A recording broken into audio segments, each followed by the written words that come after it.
Hello, bonjour, bienvenue ce matin encore pour ce dimanche. Merci d'être fidèle dimanche après dimanche.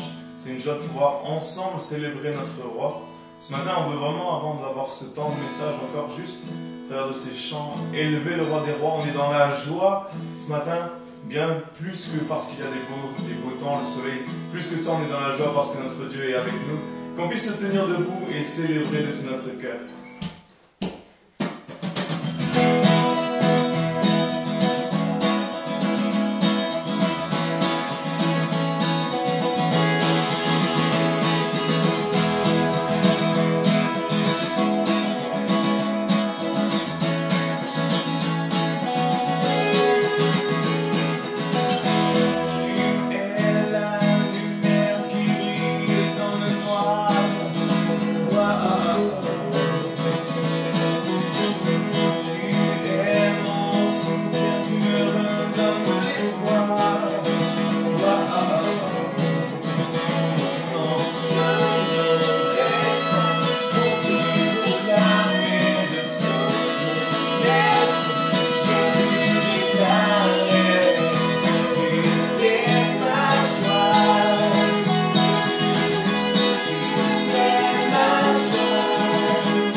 Merci parce que tu es là, on croit vraiment que tu es avec chacun d'entre nous. Seigneur, derrière nos écrans, Seigneur, tu es là par ton esprit. Et on veut simplement te chanter de tout notre cœur. Alléluia.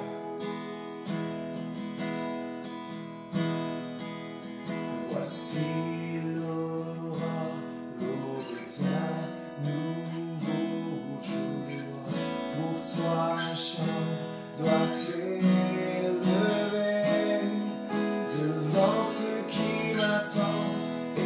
Qui pourrait arriver, car la fin du jour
la fin sonnera. Pourtant mon âme chantera si louange. Pendant des nuits sans la fin de l'unité éternelle, oh mon âme, oh mon âme, gloire à son saint nom, chante de tout ton cœur, oh chante comme jamais, oh mon âme, gloire à son saint nom, bénis, oh mon âme, bénis, oh mon âme, oh mon âme, gloire à son saint nom, chante de tout ton cœur, oh chante comme jamais, oh mon âme, gloire à son saint nom. Je rends gloire à son saint nom, je te rends gloire, je rends gloire à son saint nom. Nous voulons te rendre la gloire, Seigneur Jésus. Alléluia, Jésus.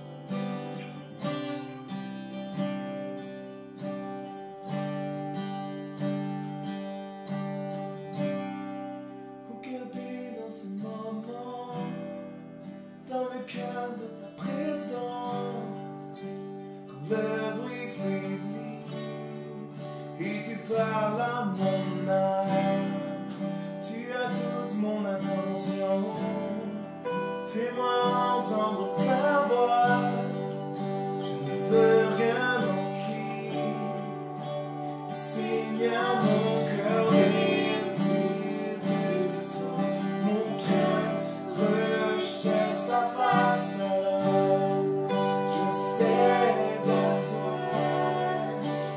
Tout ton nom est aimé par ton amour, quasi par qui tu es. Conduis-moi à te connaître encore. Je veux m'approcher de toi, laisser mes paroles. Seigneur, viens toucher ma vie à nouveau.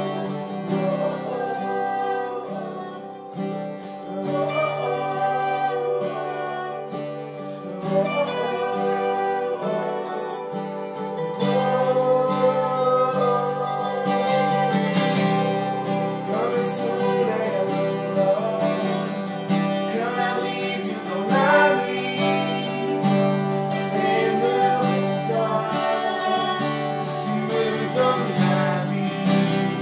Il n'y a aucune hésitation, ton amour, ton affection,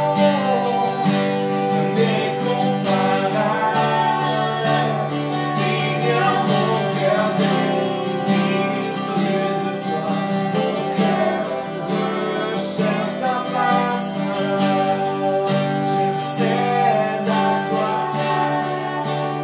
Tout ton âme est aimé par ton amour, quasi par qui tu es. Conduis-moi à te connaître encore. Je veux m'approcher de toi, laisser libre vers moi. Seigneur, viens toucher ma vie à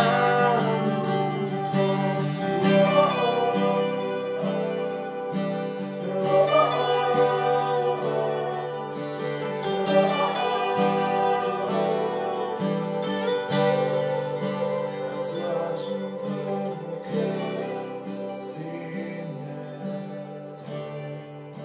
À toi j'ouvre mon cœur à jamais. Donc fais ce que toi seul sais faire. Jésus, viens régner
t'offrir, Seigneur. Ce que j'ai de meilleur, je viens t'offrir ma vie. Oui, à toi, Jésus, même si je suis fragile, même si c'est difficile, je chanterai gloire à l'Éternel, je chanterai louange à son nom, je chanterai Dieu, mon essentiel, je chanterai l'honneur de son nom. Je viens te dire, Seigneur, que tu es mon bonheur. Non, rien ne peut détruire, non, rien ne peut détruire notre belle harmonie. Et même si je suis fragile, et même si c'est difficile, je chanterai gloire à l'Éternel, je chanterai louange à son nom, je chanterai Dieu, mon essentiel. Je chanterai gloire de tout mon cœur, je chanterai gloire à l'Éternel, je chanterai louange à son nom. Je viens, Seigneur, je chanterai Dieu, mon essentiel, je chanterai l'honneur de son nom. Alors déclarons tout notre frère. Je dirai que tu as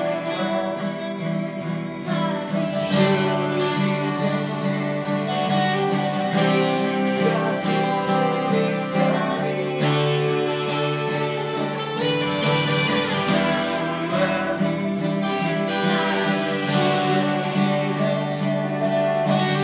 dirai que tu as pris toute ma vie. Toute ma vie.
Seigneur, est bien plus qu'une religion, c'est une relation qu'on a avec toi, jour après jour.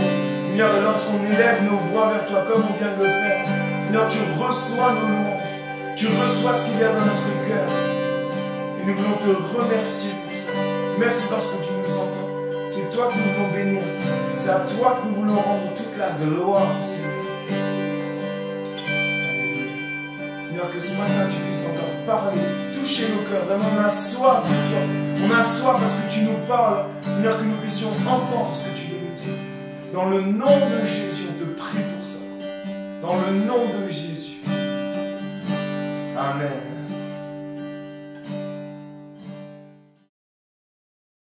Bonjour à tous, c'est toujours une joie d'être ensemble. Merci pour tous ceux qui nous suivent. Alors comme vous pouvez le voir, nos programmes sont différents. Nous avons des enseignements, des messages qui sont plus adaptés à des nouveaux, mais les deux sont importants. Et ce matin, je vous invite vraiment à réécouter ces messages et à lire la parole de Dieu. Alors récemment, nous avons parlé de la sagesse du roi Salomon. Et je disais que Salomon, à la fin de son livre, va nous donner un point très important qui me semble vraiment primordial pour nos vies. Il va dire la chose suivante: crains Dieu et observe ses commandements, c'est là que se doit tout homme. Je le disais, Salomon, l'homme le plus sage de la terre de son époque et le plus riche. Et c'est important de recueillir ces paroles qui, pour lui, à la fin de sa vie, ont été un constat. Et nous savons que malheureusement, la fin de sa vie a été pas comme il l'a commencé. Il a glissé dans l'idolâtrie, dans toutes ces choses. Et malheureusement, je pense qu'il s'est écarté. Et en disant ces paroles, je pense que ces paroles vont pouvoir nous protéger, nous garder dans l'humilité, de craindre Dieu, c'est-à-dire une confiance respectueuse et de suivre sa parole. Ce matin, je voudrais rester justement avec ce roi Salomon dans ce livre de l'Ecclésiaste et faire une première lecture dans le chapitre 11, du premier au 6 versets. Passage que nous connaissons bien. Ecclésiaste 11. Jette ton pain sur la surface des eaux, car avec le temps tu le retrouveras. Donne-en une part à 7 et même à 8, car tu ne sais pas quel malheur peut arriver sur la terre. Quand les nuages sont pleins de pluie, ils la répandent sur la terre, et si un arbre tombe au midi ou au nord, il reste à la place où il est tombé. Celui qui observe le vent ne sèmera point, et celui qui regarde les nuages ne moissonnera point.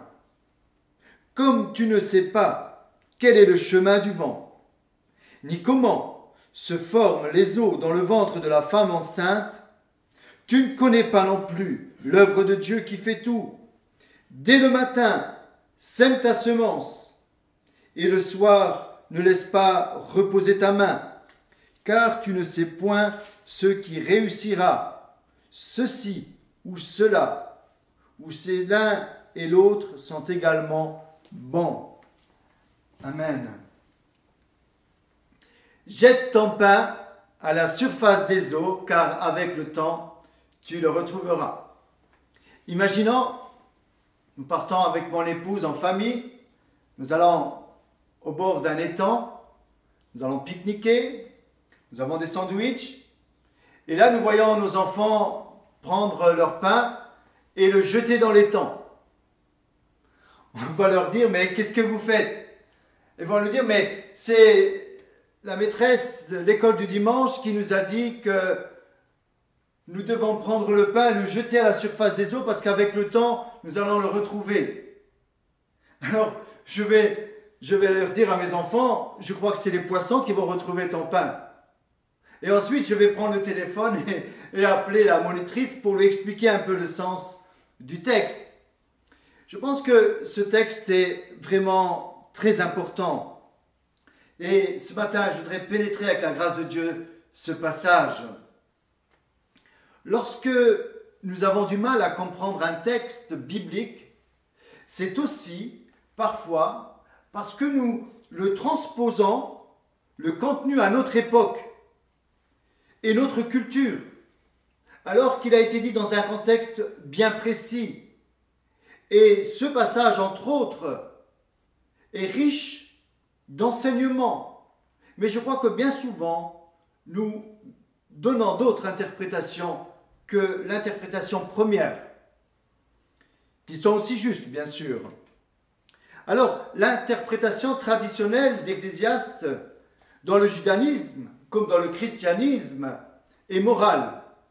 On voit le pain tout bien fait que l'on accomplit sans calcul en faveur des inconnus. Il faut être généreux. Et un jour, on retrouvera notre récompense si nous donnons notre pain. Dans tout l'Ancien Testament, l'eau représente essentiellement l'insécurité, les menaces et le danger. Lancer son pain à la surface de l'eau signifie le mettre en jeu, ne pas craindre le risque de le perdre. Il faut savoir que le mot hébreu dans ce passage traduit par pain, dans ce contexte signifie également blé. Et c'est très important. Le pain ici désigne symboliquement les céréales qui sont à la base de sa fabrication. Jette ton pain à la surface des eaux évoque une pratique qui consistait à ensemencer des zones bien irriguées. Important pour comprendre le contexte. On comprend plus facilement le sens de ce texte lorsque l'on sait que dans ces pays, une note que j'ai prise sur internet, dans ce pays, de longues périodes de sécheresse étaient suivies par une saison de pluie abondante qui faisait déborder les fleuves tels le Jourdain ou le Nil. Durant cette période de crue, l'eau qui recouvrait les abords de ces fleuves y déposait un limon fertile. Et au début de la décrue, on semait le blé sur les parcelles. Et lorsque l'eau se retirait complètement de cette façon de faire, lorsque l'eau se retirait complètement, la semence était déposée sur les riches sédiments que laissait la crue. Je vais plus loin. Pour bien comprendre ce passage, Ésaïe nous éclaire aussi. Nous pouvons lire cela dans Ésaïe 32, 20. Bienheureux serez-vous, vous sèmerez partout le long des eaux abondantes et vous pourrez laisser les bœufs comme les ânes en liberté. On laissait alors les ânes et les bœufs fouler librement le limon pour mieux enfouir le grain qui plus tard fournirait une moisson. Vous voyez un petit peu ce que Ecclésiaste veut dire au travers de jette ton pain. En réalité, c'est jette ton blé, jette ta semence le long des eaux. Tu ne vois pas encore là où elle va aller, la semence. Obéis simplement. Nous allons aller plus loin ensemble. Ce verset, comme je le disais tout à l'heure, a souvent été appliqué dans l'annonce de l'Évangile. Et c'est principalement là que je voudrais m'arrêter ce matin. Jeter son pain, ça représente jeter la parole de Dieu. Quand je dis jeter, bien sûr, ce n'est pas péjoratif, c'est la placer dans des endroits où même si nous ne savons pas ce qui va se passer, nous faisons confiance à la semence. Ce matin, c'est ce message que Dieu a mis sur mon cœur. C'est d'être des témoins et annoncer la bonne parole et témoigner de ce que Dieu peut faire dans nos vies. C'est tellement important aujourd'hui de témoigner de ce que nous vivons à ceux qui sont là dans ce monde et qui n'ont pas d'espoir. Ceux qui sont dans la crainte, comme je le disais il y a 15 jours. Ceux qui ne connaissent pas encore cette espérance, cette foi en Dieu. Ceux qui sont malheureusement malmenés par tous ces médias un petit peu ballottés sur ces vagues, par toutes ces mauvaises nouvelles d'un côté et de l'autre. Beaucoup aujourd'hui ont besoin d'entendre un message d'espoir, que Dieu est amour et que Dieu peut venir dans ta vie, à l'image de cette semence qui peut la mettre dans ton cœur et faire naître au travers de cette semence la vie, la vraie vie et la joie. Quel beau programme dans cette semence qui est la parole de Dieu. Nous entendons parfois cette annonce, nous recherchons des appels à témoins. Lundi 20 juillet, à telle heure, il y a eu un accident et nous recherchons des appels à témoins. Si vous étiez sur les lieux, veuillez nous contacter, veuillez venir au poste de police. Et là, des personnes vont venir qui étaient présentes sur les lieux avec du courage et vont relater les faits. Et grâce à ces appels à témoins, la famille va pouvoir avoir la lumière sur cet accident lorsqu'il n'y a pas de témoin. Tellement important, le témoignage à ce moment-là des personnes qui étaient sur le lieu et qui vont pouvoir décrire la scène. Et grâce à cela, beaucoup de choses ont été réglées sans conflit, mais bien arbitrées. Et ensuite, ces témoins doivent aller prêter serment devant le tribunal et dire ce qu'ils ont vu. Imaginez la joie de ces familles qui ont eu accès à des témoins qui étaient là au bon moment. Combien ils vont être reconnaissants envers ces témoins parce qu'ils leur ont donné une lumière que personne n'a vue. Parce qu'ils étaient là au bon moment. Ils vont pouvoir dire ce qu'ils ont vu, ce qu'ils ont entendu.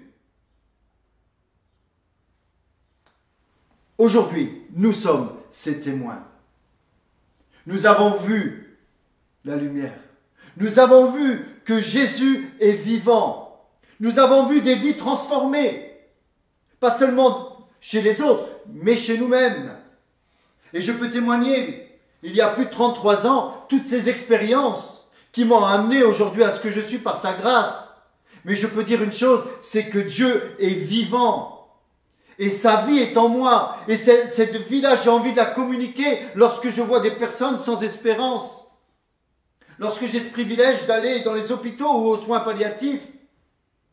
Il n'y a pas de plus grande joie de pouvoir redonner l'espoir à une personne qui n'a plus d'espérance. Ce matin, nous sommes ces témoins. Je vous encourage à témoigner. Alors peut-être on peut se dire, oui, mais c'est difficile aujourd'hui de parler de Dieu. C'est vrai, mais j'aimerais dire, c'est de l'abondance du cœur que la bouche parle. Lorsque nous vivons quelque chose, nous ne pouvons pas le retenir. Nous sommes obligés de le partager. Alors bien sûr, aujourd'hui, nous demandons la sagesse à Dieu pour témoigner. Et j'aimerais vous encourager à faire cette prière, vous allez voir, elle est efficace. Seigneur, ouvre-moi des portes pour le témoignage. Faites cette prière dès le matin. Vous allez voir que Dieu va exaucer votre prière. Je voudrais ce matin aller plus loin et vous encourager vraiment à être des témoins. Alors, levez les yeux, Jésus va dire à ses disciples, levez les yeux et regardez les campagnes, car elles sont blanches pour la moisson. Le Seigneur va dire, la moisson est grande et il y a peu d'ouvriers. Priez, suppliez donc le Seigneur de la moisson en sorte qu'il pousse des ouvriers dans sa moisson. Le premier point de ce matin, c'est de prier le Maître d'envoyer des ouvriers dans sa moisson, car c'est lui qui envoie. C'est important. Nous sommes des candidats pour la moisson, des témoins, mais c'est lui qui nous envoie avec un mandat. Premier point, reconnaissant que c'est lui qui nous envoie. Souvent, certains prennent cette mission à cœur un peu de trop, je dirais, pour aller dans des endroits et vouloir être quelque part ces envoyés de Dieu. Moi, je crois que d'une façon générale, nous devons témoigner partout. Mais lorsqu'il s'agit d'une œuvre précise, c'est important que ce soit Dieu lui-même qui nous envoie. Sinon, il y aura beaucoup de confusion dans cette moisson, beaucoup de dangers. Deuxième point, c'est sa moisson. Donc, premier point, c'est lui qui envoie. La deuxième, c'est sa moisson. Priez le maître d'envoyer des ouvriers dans sa moisson. C'est la sienne, ce n'est pas un autre. Des fois, nous voulons même nous attribuer quelques réussites, comme si c'était nous qui avons gagné des âmes. Non, toute la gloire revient à notre Dieu, nous sommes simplement ses serviteurs inutiles. Il nous envoie dans sa moisson. Troisième point, c'est lui qui fournit une semence au semeur. C'est lui qui fournit une semence dont nous ne mesurons pas la portée. Et c'est vraiment sur ce point-là, je voudrais m'arrêter. Mais avant, j'irai au quatrième point, très rapidement. Il y a des choses dans cette moisson pour lesquelles, je vais peut-être vous étonner, il ne faut pas prier. Bien sûr, on prie pour que Dieu envoie des ouvriers dans sa moisson. Mais ensuite, quand il s'agit de la mise en pratique, ce n'est plus le temps de prier, c'est le temps d'agir. Bien souvent, nous attendons une direction du Saint-Esprit. Bien souvent, nous voulons une révélation, une prophétie, que sais-je. Si je n'ai pas le feu vert de Dieu, je n'irai pas. Ça, c'est dans ta tête. Mais j'aimerais te dire que la parole de Dieu te dit, vas-y, allez, faites de toutes les nations des disciples. Vous avez reçu le mandat. N'attendez pas un signe pour être des témoins. Une lumière, on la voit tout simplement parce qu'elle est lumière. Nous sommes ses témoins. Nous avons eu ce mandat. Alors, lorsqu'il y a des occasions, des opportunités, demandons la sagesse de Dieu pour essayer de placer une semence. Il nous dit dans ce passage, dès le matin, sème ta semence, ne regarde pas les nuages. Vas-y, sème, sinon il n'y aura pas de récolte. Mon père, il me disait souvent, on avait un grand jardin, on devait, une famille nombreuse, pas mal travailler. Et il me disait, ne regarde pas les nuages, viens au jardin. Le jardin, c'était un champ, à la main, on n'avait pas le tracteur à l'époque. Et il me disait aussi, celui qui dort n'attrape pas de poisson. Et je crois que si aujourd'hui, dans notre famille, nous sommes tous des travailleurs, c'est que nous avons eu l'exemple d'un père et d'une mère très, très travailleurs. Un autre passage nous dit, dans 2 Corinthiens 9, 10, Dieu que nous aimons, Dieu qui fournit la semence au semeur et le pain qui le nourrit, vous fournira toute la semence dont vous avez besoin et la fera croître pour que votre générosité produise beaucoup de fruits. Cette semence que Dieu place dans nos mains paraît morte. C'est Dieu lui-même qui donne la semence au semeur. Mais lorsque nous avons cette semence en main, nous pouvons se dire, mais qu'est-ce que c'est ça? Ça me paraît mort, cette graine-là. Ça va donner du fruit. Et le passage d'Ecclésiaste nous dit, ne t'arrête pas à ce que tu vois. Il y a plein de choses que tu ne comprends pas. Ce n'est pas parce que tu ne les comprends pas que ça ne marche pas. D'ailleurs, est-ce que tu sais comment se forment les os dans le ventre de la femme enceinte? Qui peut répondre à cette question? Est-ce que tu peux dire, comme disait Ecclésiaste, est-ce que tu peux voir le chemin du vent? Comme tu ne sais pas ces choses. J'aimerais dire ce matin, on est loin de s'imaginer la portée de la semence que nous allons mettre dans des endroits. Cela nous dépasse. Pourquoi? Parce qu'il y a un mystère dans la semence. Ni l'agriculteur, ni le scientifique peuvent expliquer pourquoi des semences qui apparemment mortes peuvent rester pendant des siècles dans des endroits, et ça a été le cas, ça a été retrouvé. Et lorsqu'on les met dans un contexte favorable, dans la bonne terre, ça va donner du fruit. Comment expliquer cela? C'est le miracle de Dieu. Alors ce matin, nous sommes ses témoins. Et Dieu nous met en nous une puissance de vie. Voilà, la semence, c'est cette puissance de vie. Une puissance, je dirais plus grande que cette puissance nucléaire. Une puissance de vie qu'on ne mesure pas, que personne ne peut mesurer. Dieu m'a ouvert l'esprit.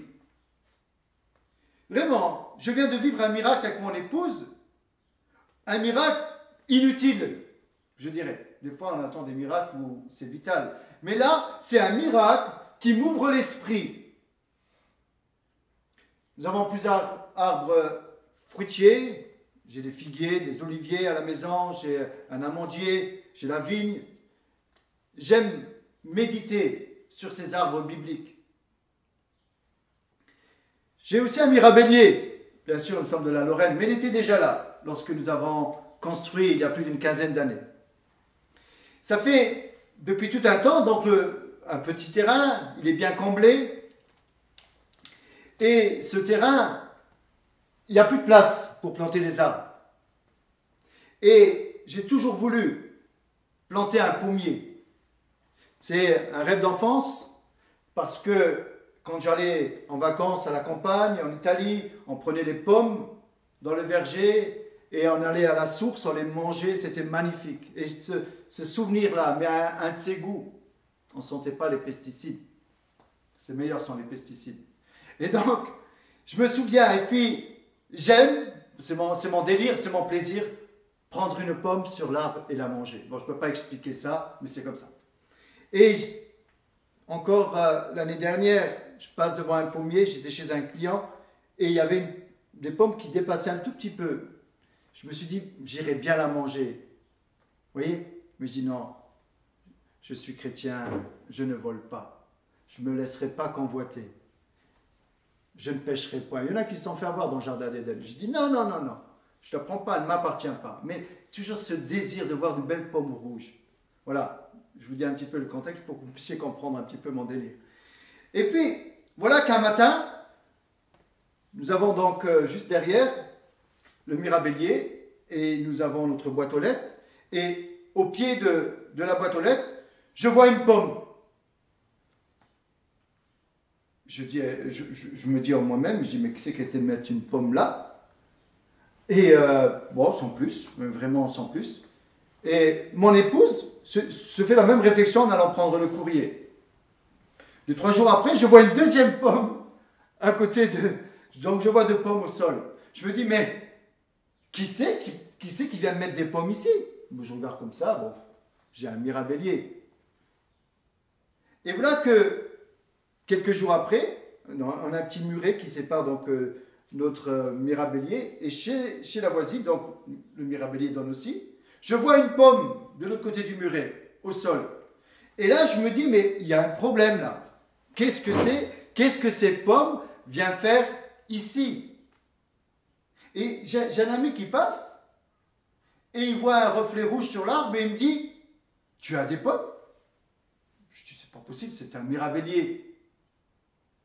Et effectivement, nous avons vu 7 pommes sur l'arbre. Que ce soit 7 ou 10, c'était la même chose pour moi. Hein. On voit ces pommes sur l'arbre. Et je dis, mais c'est des mirabelles. Les mirabelles ne donnent pas de pommes. Et là, je me suis rendu compte. J'ai regardé, j'ai suivi les branches. Et il y a un pommier qui a poussé entre... J'ai plusieurs arbres plusieurs troncs de mirabellier. Et il y a un pommier qui a poussé entre ces arbres.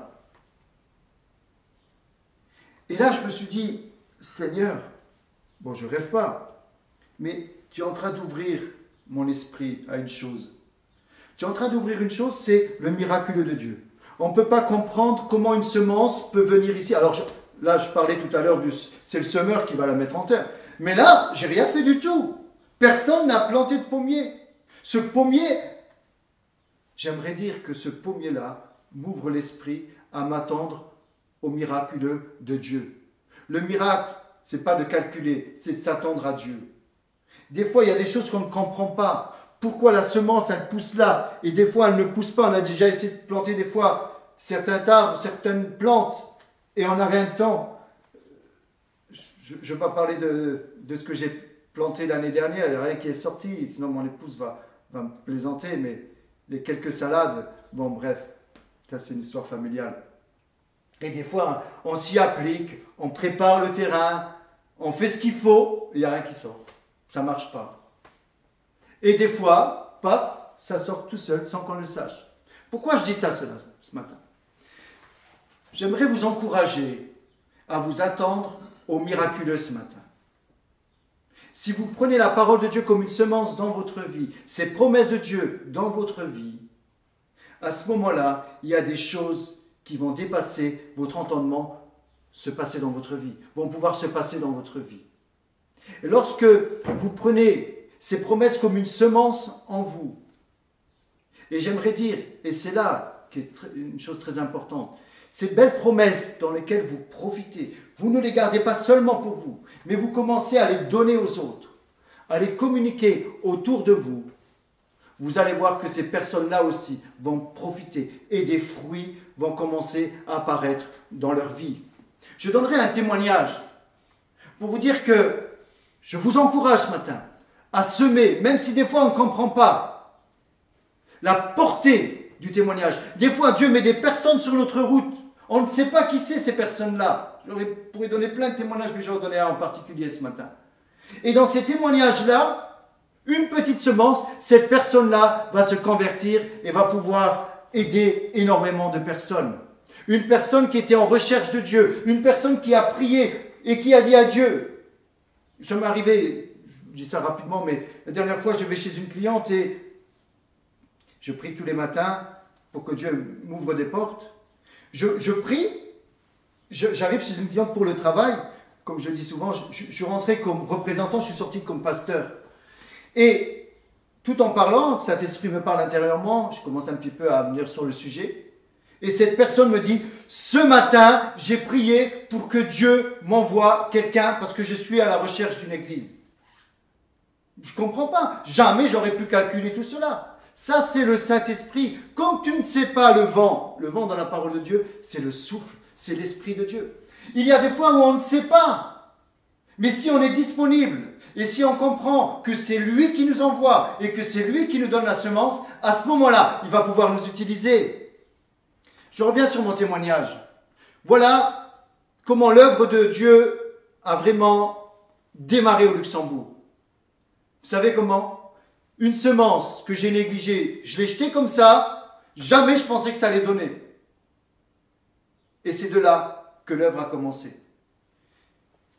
Je pense que c'est bien aussi de temps en temps de donner ce témoignage du commencement de cette œuvre au Luxembourg. C'était en 2002.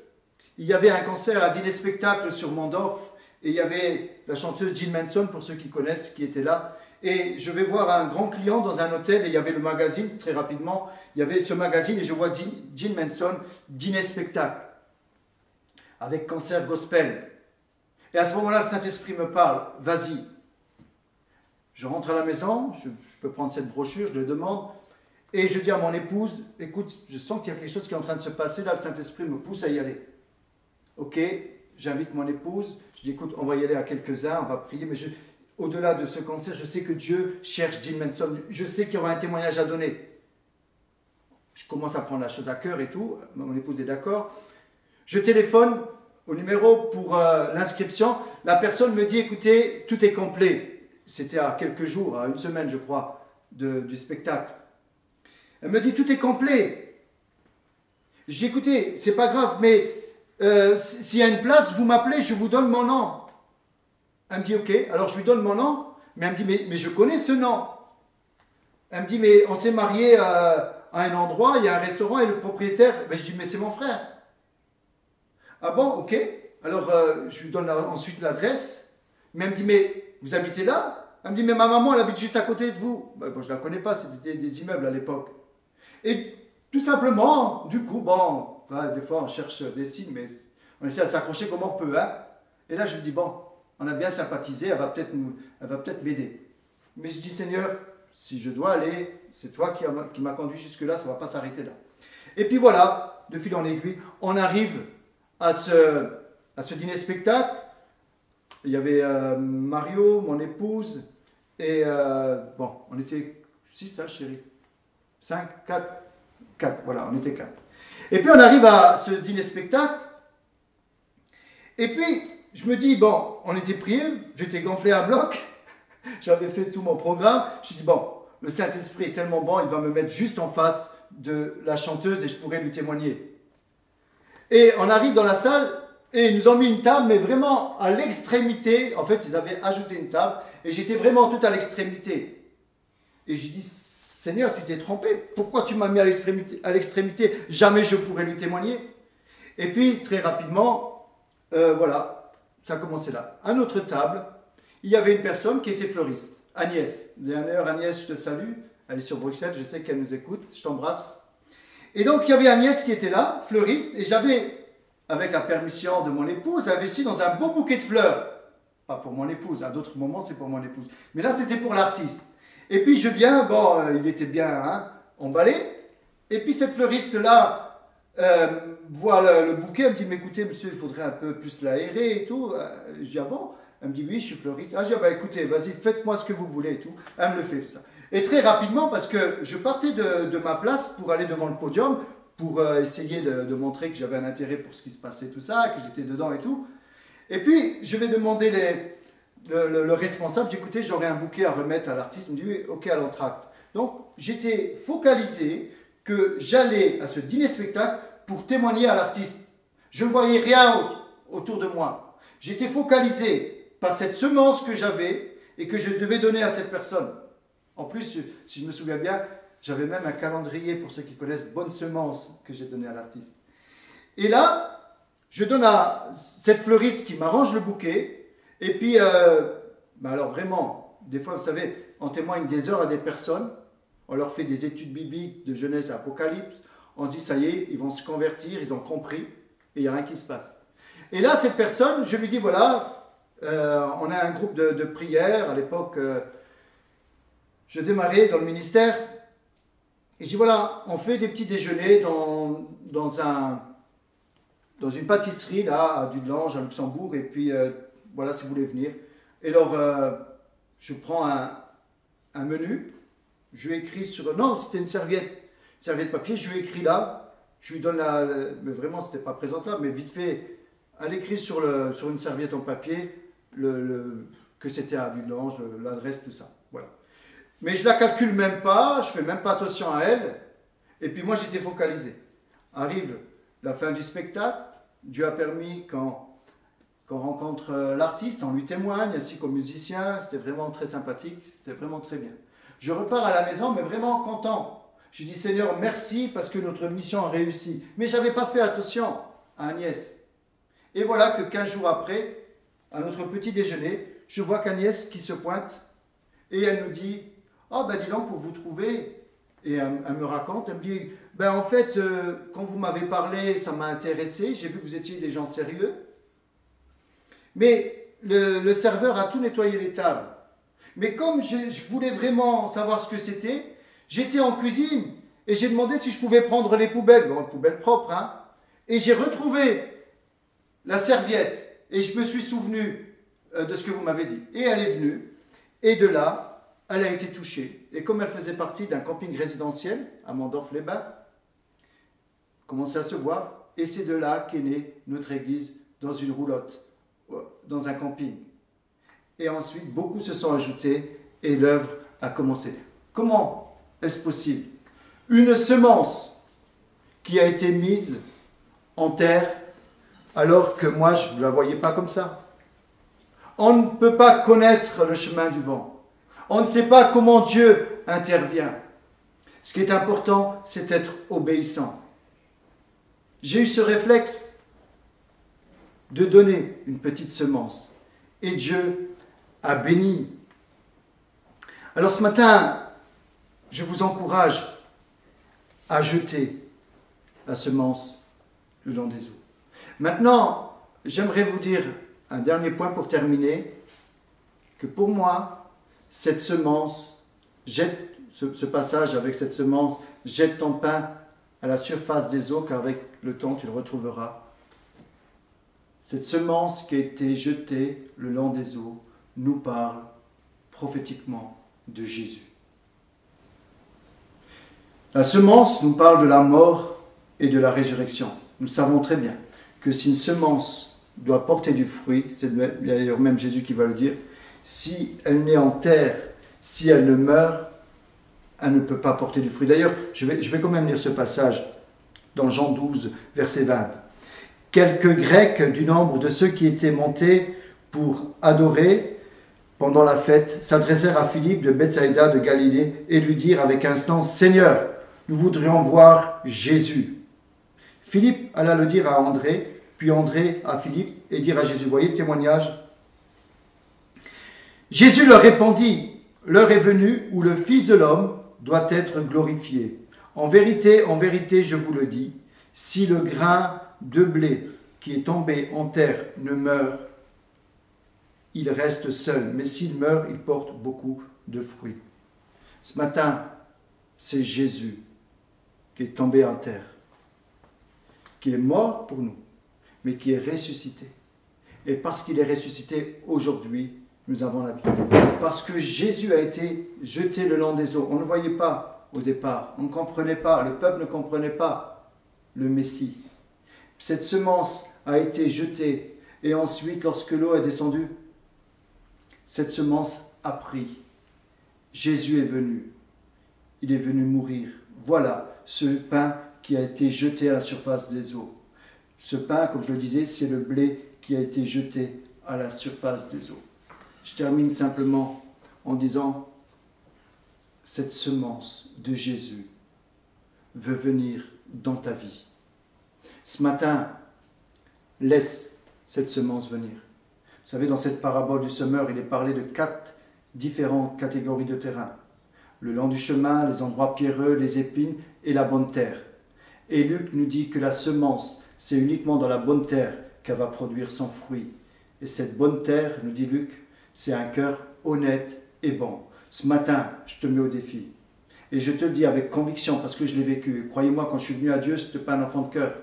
Je suis venu à Dieu, je l'ai mis au défi. Et je peux vous dire une chose qui est vraie, vraiment. C'est vraiment vrai, comme disait maman. C'est que lorsqu'on est sincère et qu'on laisse sa parole, ses promesses dans notre cœur, comme ce cœur honnête au banc, je vous assure, le fruit va commencer à porter. On va commencer à porter du fruit. Nous allons être heureux, la joie, la paix. Et nous allons pouvoir affronter les épreuves de la vie différemment, parce que nous ne serons plus jamais seuls. Faisons confiance à cette puissance de vie qui est dans la semence. Comme tu ne sais pas comment se forment les os dans le ventre de la femme enceinte, comme tu ne sais pas le chemin du vin, comme on ne sait pas beaucoup de choses, j'aimerais vous dire, et encore aujourd'hui, je sais très peu de choses, mais je sais une chose certaine, c'est que la parole de Dieu est la vérité. Des millions de personnes l'ont mise en pratique, et aujourd'hui, c'est ce qui, je dirais, nous donne un équilibre dans notre vie, une sérénité. Que Dieu vous bénisse. Amen. Seigneur, nous voulons te remercier pour ta parole qui est la vérité, pour cette semence de vie que nous pouvons trouver dans toute ta parole. Je te prie, Seigneur, pour tous ceux qui ont déjà entendu ta parole, peut-être pendant des années, des décennies. Nous savons que cette semence qui a été placée dans les cœurs peut à tout moment ressortir et donner son fruit. Au nom de Jésus, je te prie pour ceux qui entendent pour les premières fois ce message, puisse, Seigneur, l'accepter, cette semence, et la laisser se développer. Au nom de Jésus, je te prie ce matin, Seigneur, que des fruits bons puissent pousser dans les vies par la semence de ta parole. Amen. Que Dieu vous bénisse. Amen. Bon dimanche.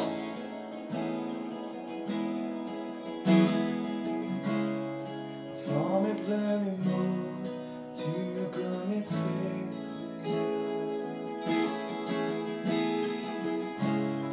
Oui, tu es si bon, vers moi.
sans fin tu me cherches.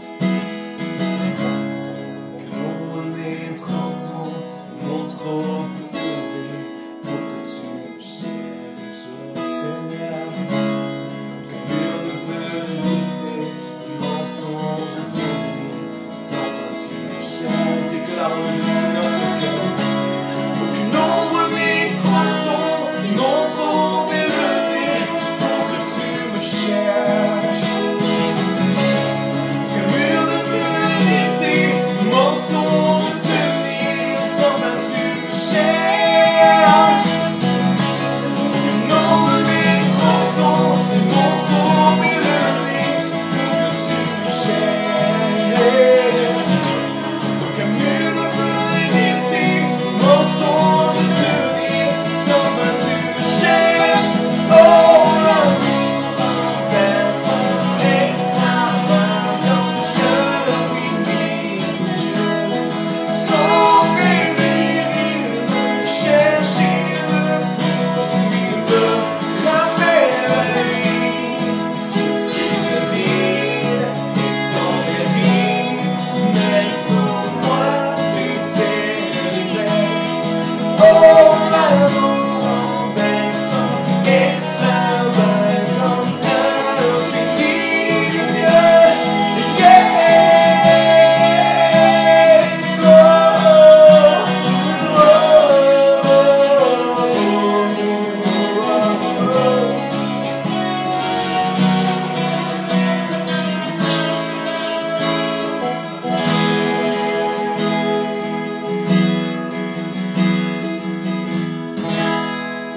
Alléluia, l'amour de notre Dieu est sans condition. L'amour de notre Dieu n'est pas limité. Il surpasse l'amour qu'on peut trouver dans ce monde. Il surpasse vraiment toute source d'amour qu'on peut avoir dans ce monde. C'est pour cela que nous voulons le chanter, le célébrer. En tout cas, on se réjouit d'avoir été avec vous ce matin et on se donne rendez-vous la semaine prochaine. Que Dieu vous bénisse vraiment durant toute cette semaine. Si vous avez peut-être des questions, des besoins, n'hésitez pas à nous contacter. L'adresse mail du pasteur est dans la description. Que Dieu vous bénisse richement.